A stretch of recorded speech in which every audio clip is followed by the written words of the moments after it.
Okay, so now after this is all dried, what I did was I took this stencil. It's Tracy Morrow's texture stencil from dECOR2. I'm so sorry. I just can't seem to speak the words I want to speak today. I did that with the regular color of the chalk paint, the Whisper color, and then I put the wax over it. The way you do that is just take your soft cloth and dip it in and just wipe it over, and then you're going to let it dry. So that's all you have to do to put the wax on. You could use a brush, but I think using a soft cloth is better, and then you don't have to worry about brush marks or anything like that.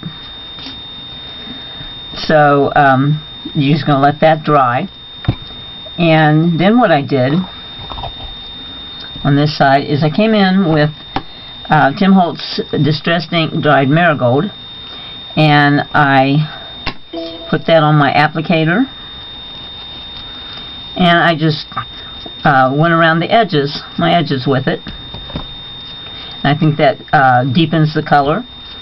If you notice that on some of the areas around the edges, it kind of also changes the color of that white chalk paint. So if you like that, you might want to do it all the way across, but I like it to just be on the edges, so I didn't do that. And I did this after the cream wax dries, and I just think it adds a nice little dimension. You can go all the way around all the edges.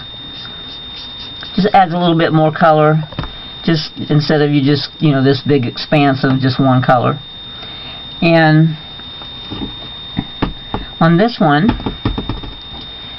this one is now dry, and I put the cream wax on it, and it's dry. So I'm going to ink up my applicator sponge again, and I'm going to come in here with kind of a hit and miss, and I'm going to add that extra color. And I just think it does a whole lot for, I don't know, it's kind of like the finished detail. And let me see what this would look like with some vintage photo on it. Hold on just a moment.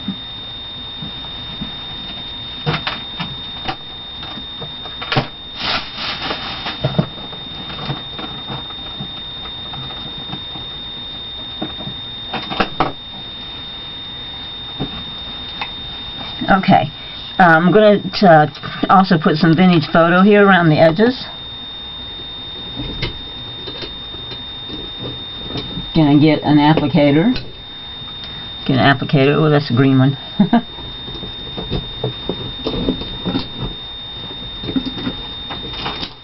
Okay, let's try this one. So I'm going to put it on, and then I'm going to go around these edges. Now that's another look. So it kind of puts a frame around it, makes it a little more aged. You can do some in the middle. So here we have a whole different look again. And let's see what that looks like around our stencil. So I've got the dried marigold on. Now I could come back in with the vintage photo and just the very edges and give that some even more dimension. So you can use your distress inks on this chalk paint finish. You want to use it after you put the cream wax on, and then when you give the ink opportunity to dry, you can also come back in one more time with the cream wax and blot it on the ink, and it stays pretty stable there. You want to blot it, you don't want to wipe it.